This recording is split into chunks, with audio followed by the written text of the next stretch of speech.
We'll go ahead and get started this morning. My name is Darryl Fountain. I'm the Chief of CSSP Services, Cybersecurity Service Provider Services for DISA. I've been in that position for quite some time. We're going to talk a little bit this morning about what the agency is doing in pursuit of being the premier cybersecurity service provider for the department. Again, I've had 33 years in the Army, about 10 years with the agency, history in communications, combat communications, and then cybersecurity more recently. We're going to talk today about the agency's kind of overarching strategy, 3 initiatives that we have going forward. Talk about what we're doing with regard to those initiatives and where some places are that industry can help us, because there's plenty of room to help in this environment where things are changing rapidly. New technologies are presenting themselves and old technologies are falling by the wayside. And then I'll offer some final thoughts. I would encourage you to listen as we go through for a theme, as we go and we talk about the initiatives and what that theme is. We'll talk about that at the end. So next slide. Again, what are some of the pillars of the overarching strategy that we're pursuing? Again, you've heard some of the other speakers talk about driving to the endpoint. The availability of cheap, ubiquitous, strong encryption has changed the nature of the game for defenders. Again, I use the term defender with purpose.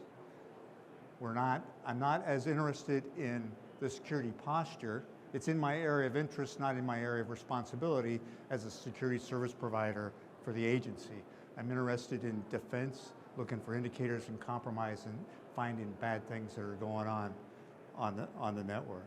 So we're driving to the endpoint to get where that encryption is not, get where the processing's happening, get where the information is being changed and ready for transport. We're working the cloud. We're doing things creatively with cloud vendors, with the advent of the Joint Warfighting Cloud capability and the department's drive to leverage cloud services and all the advantages that they bring to the department. The security defenders are moving to the cloud with them, and we're doing that in vengeance. But as you know, there's a myriad of cloud providers. Each one of them defends in their own unique way, and they generate security relevant data in interesting and creative ways if you're a defender.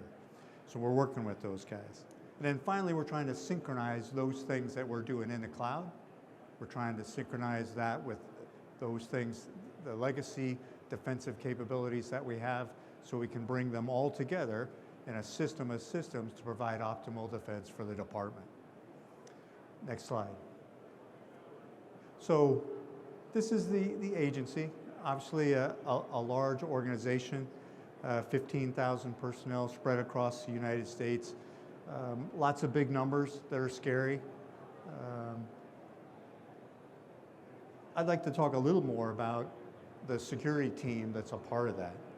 You know, the security team, a microcosm of those 15,000 employees, is about 350 strong when you put the contract and the government together. Those 350 people are spread across 5 federated security operations centers spread around the globe. Again, the agency has a global presence to support the geographic combatant commands as well as the functionals. Those guys all work together. We support about 450 mission partners spread around the department, all the way from guys that are in-house inside DISA providing enterprise services for the agency and the department, as well as other mission partners, department and state, among others. So a pretty wide mission partner base that the CSSP program here at the agency supports, as well as State Department and some other federal partners. So a big presence, a global presence, and across all impact levels, NIPR, SIPR, and some TS and special access type organizations. All right, let's go to the next slide. So what do we mean when we say driving to the endpoint? Again, we talked about the fact that strong, ubiquitous, inexpensive encryption does bad things if you're sitting at the network layer. You know, we used to sit at the network layer, watch things go by, and when we spotted something, we would call you up and say, hey, what's going on? Is this a problem for you? That's not a good way to operate. It's too slow. It doesn't allow the vendors to take advantage of all the things that they can do for you. So now we're going to go inside that encryption and get down to the endpoint. That's going to drive our workflow down, because now I don't have to run you down and catch you at 2 in the morning and try to make sure you're the right guy as opposed to the guy that I had on my point of contact list last week. I can go right into that endpoint. I can reach into it. I can see what's going on. I can quarantine files. I can run an antivirus. I can extract data that I may need. And I can do that without bothering the mission partner with spurious things that, frankly, he doesn't want to worry about. So EDR is really a key to our success. Then I can pull that data back in creative ways and do visualizations across that mission partner environment that I could not do before. It gives me unprecedented level of situational awareness in that environment.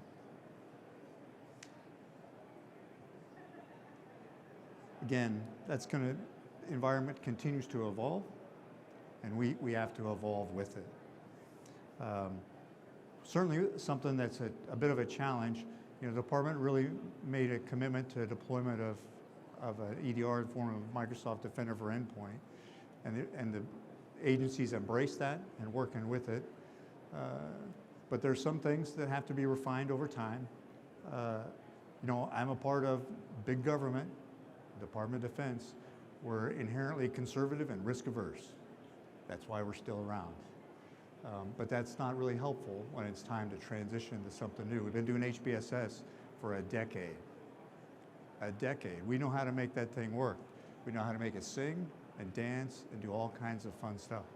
Not so much with the new EDR. So we're going to work that over time and refine that and hopefully enter in the same kind of partnership with industry to refine that to meet all of our needs over time. And that's going to take a little bit. Part of it's going to be expanding what the meaning of EDR means. So we talk about endpoint defense and we go to our comfort zone. And our comfort zone is the laptop that I have in this really ugly case here. That's our comfort zone. We've been doing that for a long time. We know how to do it. We know kind of what we're looking for. But is that truly what we mean when we see endpoint? Well, it's certainly going to be a center of gravity for us. But as we move into a software-defined networked world, and we carry around our computing in our hand, the definition of endpoint begins to change, begins to look different, and we're going to have to evolve to get after that. And that's a real challenge. If I want to software define the network, that complexity creates great opportunity for the Department of Defense, an adaptive network, but it also creates great opportunity for our adversaries. So we have to watch that carefully and be ready to deal with it. Let's go to the next. So we talked about collaboratively defending the cloud. With the advent of the joint warfighting cloud capability, our focus has been on the 4 major cloud partners: Amazon, Oracle, GCP, AWS. And we've looked at what they're doing. And we've put in place things to leverage what our mission partners already do with RMF. So they're already harvesting a lot of data. 853 requires them to do that. We want to take advantage of that data that's already there and use it for the defender's purpose. Pull it out. So we spent a lot of time creating a minimum viable data product combined with some minimum relevant security tools to end up with a minimum viable defense product that we feel is optimally placed to defend those environments. Now, there's some real challenges with that. If you're an Amazon apostle and you love your S3 buckets and you're all about Security Hub, that's really cool until the next customer walks in and he's hosted in Azure. And while they do similar things, they're not the same. And while they have similar security services, they're named differently. Sometimes the protocol is a little different. So this presents real challenges. We can conceptually figure out how we want to approach defense and pull those data connectors from an Azure environment and security services in an AWS environment. I can pull those out and harvest them and bring them into an analytic environment. But is that really what I want to do? We want to defend the cloud, in the cloud, with the cloud. I don't want to move data around. I want to go where the data is, closer to you and your operation, and defend there. But that requires me to be at least in 4 different clouds, operating in 4 different ways. And that remains a bit of a challenge for us. And that's where we need help from industry to not necessarily get to the utopian single pane of glass, but to bring some of that security relevant data together in ways that are more easily manipulated by our workforce. All right, let's go to the next slide. So I'm operating in a bunch of different clouds.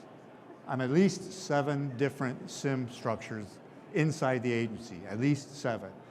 Some days more than that. I'm looking for ways to automate that capability. How can I bring those together? Because that's not going to change. You know, I would like to snap my fingers and have a single SIEM operating and have all my analyst teams globally all working in that single SIEM, and life would be good. But that's not going to happen. Not going to happen anytime soon. So I have to find a way to operate in multiple SIEMs, and we can have the Pepsi and Coke argument over Elastic and Splunk another day, but I'm committed to drinking both sodas and maybe some other alcoholic beverages afterwards, but that's not going to change. So we have to find creative ways to synchronize that operation so I can operate at the speed of cyber and do it with that workforce. Because I'm not going to eliminate my analytic workforce. I need to move them up the defensive value chain. I need to move them up. I need to let orchestration and automation do the mind-numbing stuff of going out and collecting data and making that data in a big pile so that I can go through it. We've done some things where we've taken investigations that took 45 minutes and reduced them down to 3 minutes, mostly because I don't have the analyst chasing down different artifacts all over. The automation can bring those artifacts to him, and then he can look through them and do what he needs to do. But a challenge with that. Again, gaining control of security relevant data in a meaningful way across multiple cloud platforms and on-prem. As we talked about, we have on-prem, different flavors of on-prem in our hosted data center. Again. All right, let's go to the next. All right. So the same problem with our own data that we harvest, we have intelligence community who's providing us data.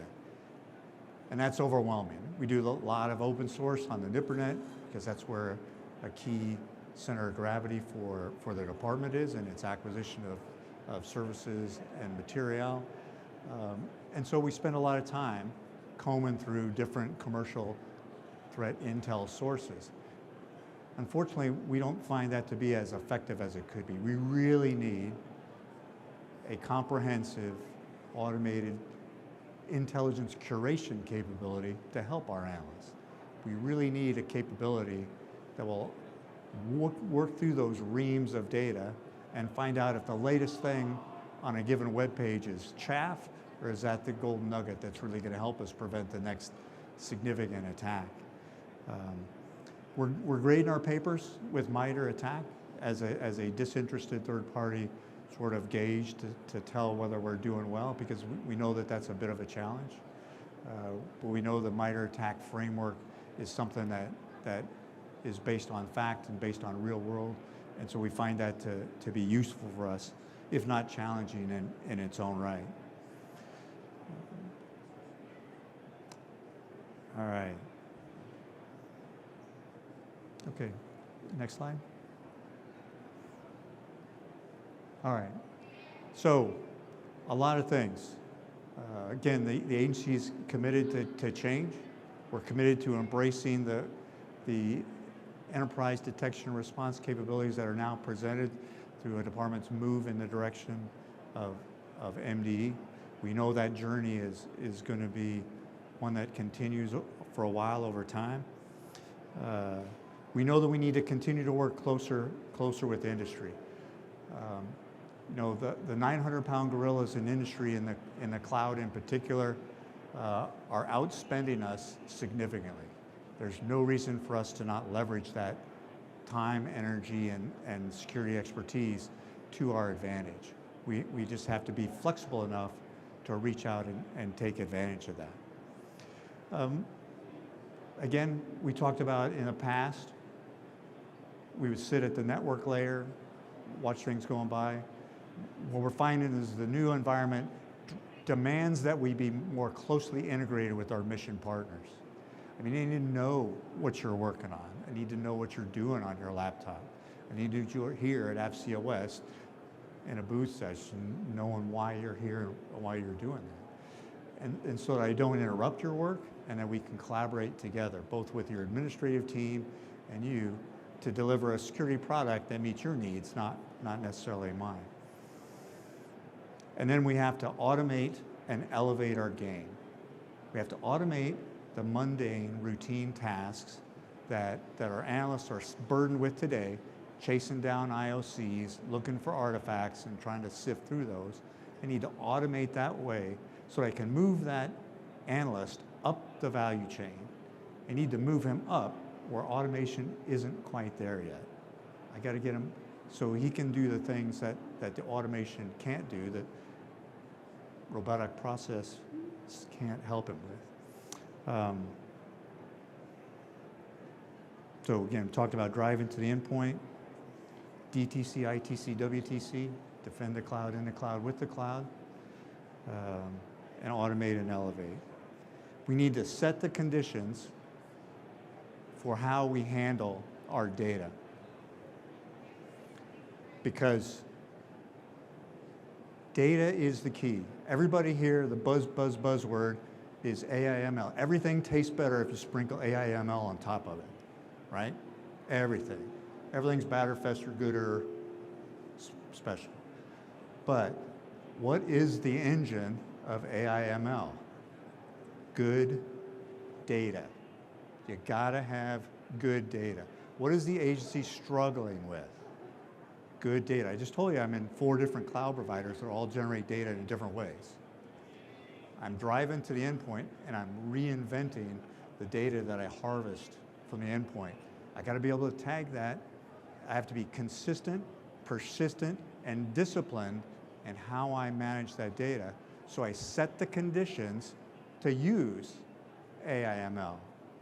And when I get some of that AI and I sprinkle it on top of my analysts, like pixie dust, I need that to work with me. I don't want AI/ML that I work for. I need AI/ML that works for me. Okay, and when you're making life and death decisions about the condition of the network, I can't have my AI off hallucinating and inventing magical solutions to real problems. I need something that's hallucination free. I need to be able to see inside the black box so that I can work with it to do things that elevate our game. All right. So, as you think about that and you bring AI/ML, the theme through all that is gain control of your data. Gain control of our data. Creative ways to gain control of data to allow the analyst team spread around the globe to continue to work and do its thing. All right. And with that, I'll take a few quick questions.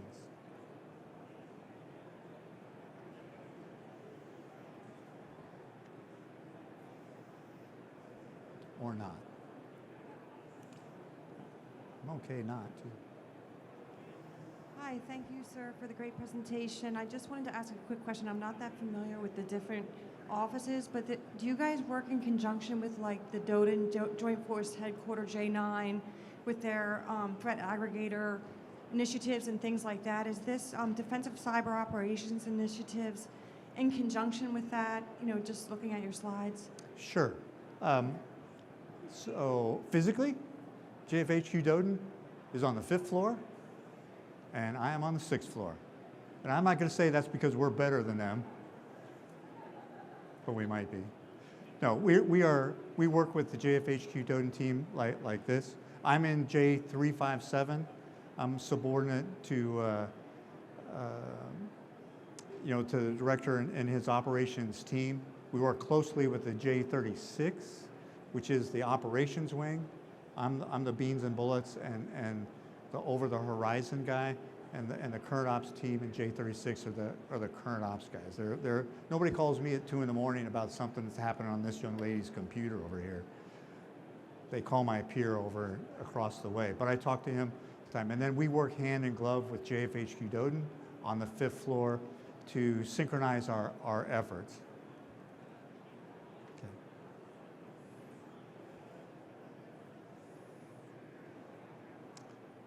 Excellent. No questions.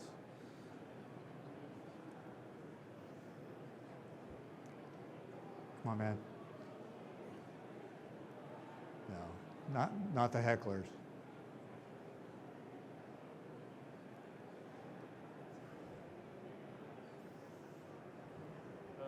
Excuse me, sir. Sure. I'm going by what you shared. So DISA does not have a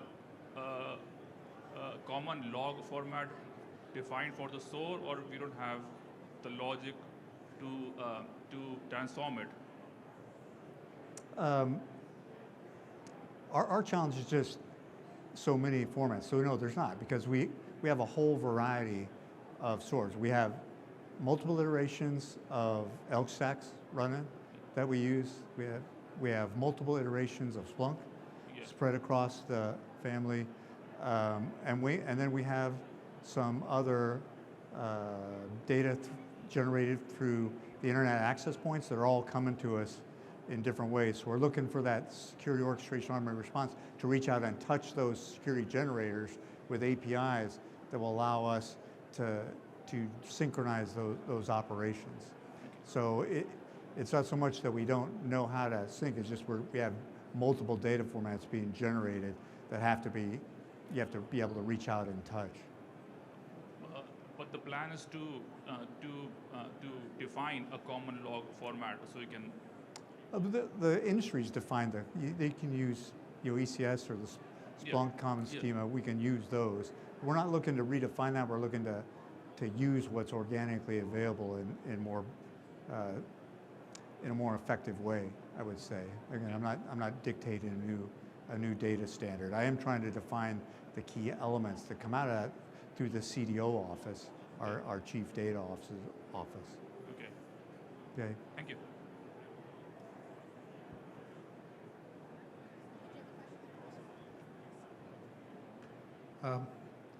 Sir, excellent presentation, but as you said, data is king. How do other agencies get access to your data and your API so that we can ensure compliance, resilience, and all those other good buzzwords? Oh, those are the buzzwords. So we're looking for how to get access to our APIs? Yeah, your APIs and your data for continuing monitoring and compliance. Sure. So as we look to do that synchronization, I would ask you to reach out to our PO Cyber, a Dr. Herman, who does the acquisition of the tools for the Defender workforce, and they can provide you our mechanisms for how we're trying to bring that data all together. PO Cyber, the guys who are the acquisition arm of the agency in the cyber defense world. Excellent. Okay.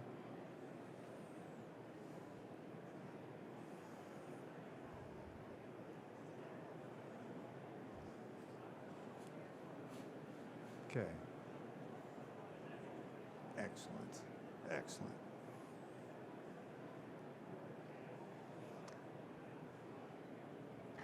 All right. Again, I'll just drive home a couple key points. Is we have to regain control of security relevant data. I am all over the map. There are those 300 guys who are doing security. There are some days when I think they're all 300 islands operating independently, looking at 3 different security relevant data pools. I think that as the process continues to mature, the era of generating your data with organic tools is going to go away.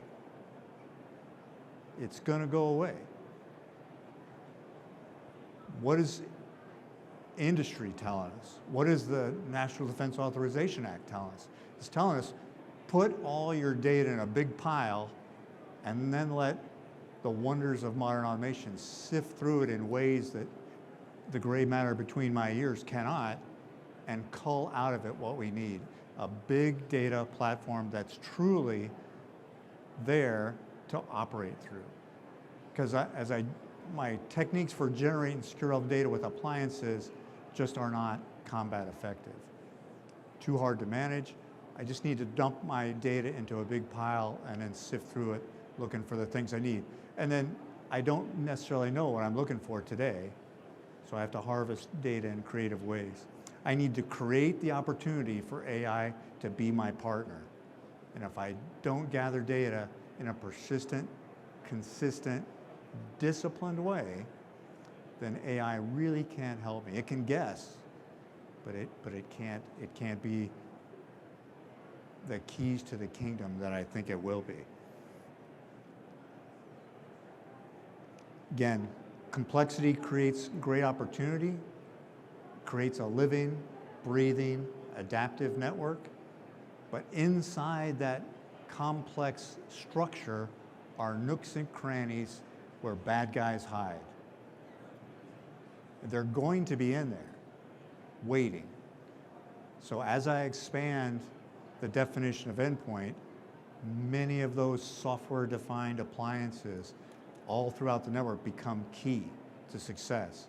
So while I keep on worried about the laptop, because that's where stuff's happening, I'm processing data and there's information stores that bad guys want, as I take a step back from that and I look at the network that the CNO talked about that's going to tie everything together, that becomes a center of gravity.